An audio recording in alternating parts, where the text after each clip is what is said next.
ನಮಸ್ತೆ ಸ್ನೇಹಿತರೆ. ಬ್ರಹ್ಮಚಾರಿ ಹನುಮಂತ ದೇವನಿಗೆ ಹೆಂಡತಿ ಇದ್ದಾಳೆ ಗೊತ್ತಾ? ಆಕೆಗೊಂದು ದೇವಸ್ಥಾನ ಕಟ್ಟಿಸಿ ಪೂಜೆ ಮಾಡ್ತಾರೆ. ಎಲ್ಲಿದೆ ಆ ದೇವಸ್ಥಾನ? ಹನುಮಂತ ದೇವನ ಪತ್ನಿ ಸುವರ್ಚಲ ದೇವಿಯ ದೇವಸ್ಥಾನ ನಮ್ಮ ಭಾರತ ದೇಶದಲ್ಲಿ ಇದೆ. ಎಲ್ಲಿದೆ ಎಂದು ನಿಮಗೆ ಗೊತ್ತಾ?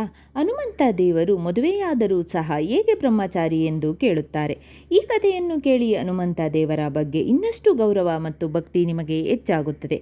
ಇದೇನಿದು ವಿಚಿತ್ರ ಅನಿಸುತ್ತಿದೆಯೇ? ಹೌದು, ಹನುಮಂತ ದೇವರಿಗೆ ಎಲ್ಲಾದರೂ ಮದುವೆ ಆಗಿದ್ದುಂಟೆ? ಅವನು ಆ ಜನ್ಮ ಬ್ರಹ್ಮಚಾರಿ ಅಲ್ಲವೇ ಎಂದು ಎಲ್ಲ ಕಡೆ ಹೇಳುವುದನ್ನು ಕೇಳಿದ್ದೇವೆ. ಲಂಕೆಯನ್ನು ಧ್ವಂಸ ಮಾಡಿ ಲಂಕಾಸಾಗರದಲ್ಲಿ ಮಿಂದೆದ್ದ ಹನುಮಂತನ ಬೆವರು ನುಂಗಿ ಮೀನಾಗಿ ಹುಟ್ಟಿದ ಮಕರಧ್ವಜನ ಕಥೆಯನ್ನು ಆಗಾಗ ಕೇಳುತ್ತಿದ್ದೇವೆ. ಆದರೆ ಹನುಮಂತನಿಗೂ ಸಹ ಒಬ್ಬಳು ಹೆಂಡತಿ ಇದ್ದಳು.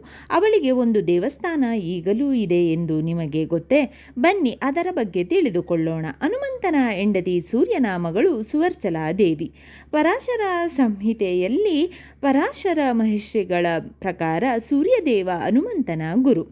ಎಲ್ಲ ವೇದಾಭ್ಯಾಸಗಳು ಮಾಡಿರುವ ಹನುಮಂತನಿಗೆ ನವವ್ಯಾಕರಣ ಒಂದು ಓದುವುದಕ್ಕೆ ಸಾಧ್ಯವಾಗುತ್ತಿರಲಿಲ್ಲ. ಯಾಕೆಂದರೆ ಇದನ್ನು ಓದಬೇಕು ಎಂದರೆ ಅವನು ಸಂಸಾರಸ್ಥನಾಗಿರಬೇಕು, ಅಂದರೆ ಮದುವೆಯಾಗಲೇಬೇಕು. ಇನ್ನು ಲೋಕದ ಕಲ್ಯಾಣಕ್ಕಾಗಿ ಹನುಮಂತನು ಈ ಗ್ರಂಥವನ್ನು ಓದಲೇಬೇಕಾಗಿರುತ್ತದೆ. ಹಾಗಾಗಿ ತ್ರಿಮೂರ್ತಿಗಳು ಸೂರ್ಯದೇವನ ಬಳಿ ಮೊರೆ ಹೋಗುತ್ತಾರೆ. ಆಗ ಸೂರ್ಯದೇವನು ಒಂದು ಉಪಾಯವನ್ನು ಮಾಡಿ ಹನುಮಂತನ ಹೆಂಡತಿಯಾಗುವುದಕ್ಕೆ ಒಬ್ಬಳು ಸೌಂದರ್ಯದಿಂದ ಕೂಡಿದ ಸುಂದರವಾದ ಯುವತಿಯನ್ನು ತನ್ನ ರಶ್ಮಿಯಿಂದಲೇ, ಅಂದರೆ ಕಿರಣದಿಂದ ಹುಟ್ಟಿಸುತ್ತಾನೆ. ಅವಳೇ ಸುವರ್ಚಲಾ ದೇವಿ. ಸೂರ್ಯದೇವ ತನ್ನ ಗುರುದಕ್ಷಿಣೆಯಾಗಿ ತನ್ನ ಮಗಳನ್ನು ಮದುವೆಯಾಗು ಎಂದು ಹನುಮಂತ ದೇವನನ್ನು ಕೇಳಿಕೊಳ್ಳುತ್ತಾನೆ. ನಿಜೆಯಾಗಿ ಹುಟ್ಟಿದ ಸುವರ್ಚಲಾ ದೇವಿಯ ಮದುವೆ ಅಷ್ಟು ಸುಲಭವಾಗಿ ಆಗಿರಲಿಲ್ಲ. ಅವಳ ವರ್ಚಸ್ಸು ತಂದೆ ಸೂರ್ಯನಿಂದ ಬಂದಿದ್ದು. ಆ ವರ್ಚಸ್ಸನ್ನು ತಡೆದುಕೊಳ್ಳುವ ಶಕ್ತಿ ಇದ್ದದ್ದು ಜೀವಂತ ಪರ್ಯಂತ ಬ್ರಹ್ಮಚಾರ್ಯ ಪಾಲಿಸಿ ಬಂದ ಹನುಮಂತನಿಗೆ ಮಾತ್ರ. ಎಲ್ಲರೂ ಹನುಮಂತನನ್ನು ಮದುವೆಯಾಗಿ ಒಪ್ಪಿಸುವುದಕ್ಕೆ ಹರಸಾಹಸ ಪಡಬೇಕಾಯಿತು. ಯಾರು ಎಷ್ಟೇ ಹೇಳಿದರೂ ಹನುಮಂತನು ಒಪ್ಪದೇ ಇದ್ದಾಗ ಸೂರ್ಯದೇವ ತನ್ನ ಗುರುದಕ್ಷಿಣೆಯಾಗಿ ತನ್ನ ಮಗಳನ್ನೇ ಮದುವೆಯಾಗು ಎಂದು ಕೇಳಿಕೊಳ್ಳುತ್ತಾನೆ.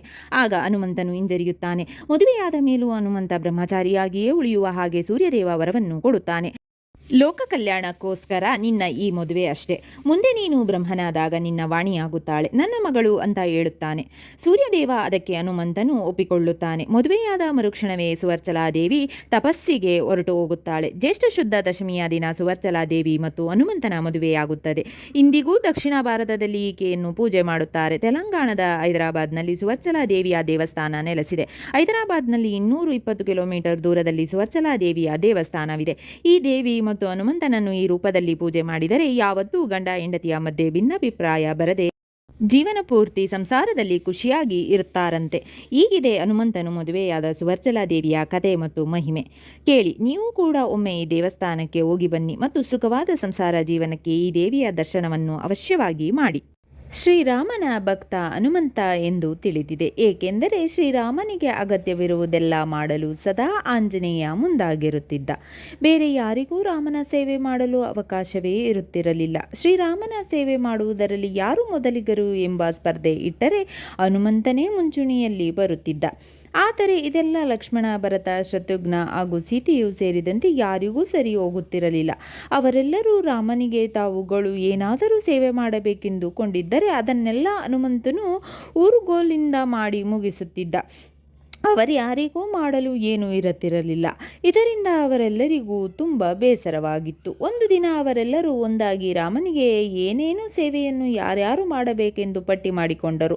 ಒಬ್ಬರು ಮಾಡಿದ ಕೆಲಸವನ್ನು ಮತ್ತೊಬ್ಬರು ಮಾಡಬಾರದು. ಹಾಗೆಯೇ ರಾಮನು ಸಹ ಯಾರ್ಯಾರ ಕೈಯಲ್ಲಿ ಯಾವ ಕೆಲಸವನ್ನು ತೆಗೆದುಕೊಳ್ಳಬೇಕೋ ಅದಕ್ಕೆ ಸಂಬಂಧಪಟ್ಟವರನ್ನು ಕೇಳಬೇಕು. ಏಕೆಂದರೆ ಕೆಲಸಗಳನ್ನೆಲ್ಲ ಒಬ್ಬೊಬ್ಬರು ಒಂದೊಂದು ಎಂದು ಹಂಚಿಕೊಂಡಿದ್ದರು. ಯಾರಿಗೂ ನೋವಾಗಬಾರದು, ಬೇಸರವಾಗಬಾರದು ಎಂದು ಈ ವಿಷಯ ರಾಮನೆದುರಿಗೆ ಮಾತನಾಡಿದರು. ರಾಮನೂ ಸಹ ಮುಗುಳ್ನಗುತ್ತಾ ಎಲ್ಲವನ್ನೂ ಒಪ್ಪಿಕೊಂಡಿದ್ದ. ಇದರಲ್ಲಿ ಆಂಜನೇಯನಿಗೆ ಯಾವ ಕೆಲಸವೂ ಇರಲಿಲ್ಲ. ಆ ದಿನವೆಲ್ಲ ಹನುಮಂತ ರಾಮನ ಪಾದದ ಪಕ್ಕದಲ್ಲಿ ಕುಳಿತೇ ಇದ್ದ. ಅವನಿಗೆ ರಾಮನ ಸೇವೆ ಮಾಡುವ ಯಾವ ಅವಕಾಶಗಳೂ ಇರಲಿಲ್ಲ. ರಾಮನ ಸೇವೆ ಮಾಡಲು ಎಲ್ಲರೂ ಸಿದ್ಧರಾಗಿದ್ದರೆ ನಾನು ರಾಮನ ಸೇವೆ ಬಿಟ್ಟು ಏನು ಮಾಡಲಿ ಎಂದು ಚಿಂತಿತನಾಗಿದ್ದನು. ಆಗ ರಾಮನು ಅವನನ್ನು ನೋಡಿ, ಹನುಮಂತ, ಏನಾದರೂ ನನ್ನ ಹತ್ತಿರ ನಿನಗೆ ಮಾತನಾಡಲು ಇದೆಯೇ ಎಂದು ಕೇಳಿದ. ಆಗ ಹನುಮಂತನು, ಪ್ರಭು, ಮಾತನಾಡಲು ಏನೂ ಇಲ್ಲ, ಆದರೆ ನನ್ನ ಒಂದು ಕೋರಿಕೆಯನ್ನು ಪೂರೈಸುವಿರಾ ಎಂದು ಕೇಳಿದ. ರಾಮನು ಆಯಿತು ಎಂದ.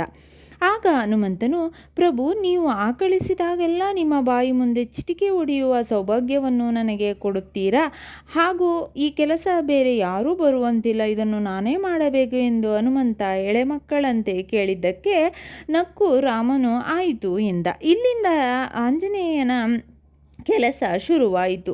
ರಾಮನ ಪದತಲ ಬಿಟ್ಟು ಅವಳನ್ನು ಏಳಲೇ ಇಲ್ಲ. ಏಕೆಂದರೆ ರಾಮ ಯಾವಾಗ ಆಕಳಿಸುತ್ತಾನೋ ಎಂದು ಅವನ ಮುಖವನ್ನೇ ನೋಡುತ್ತಾ ಚಿಟಿಕೆ ಹೊಡೆಯಲು ತಯಾರಾಗಿ ಕುಳಿತಿರುತ್ತಿದ್ದ. ಹೀಗಾಗಿ ರಾಮನ ಪಾದದ ಪಕ್ಕದಲ್ಲೇ ಕುಳಿತು ಅವನ ಮುಖವನ್ನೇ ನೋಡುತ್ತಿದ್ದ.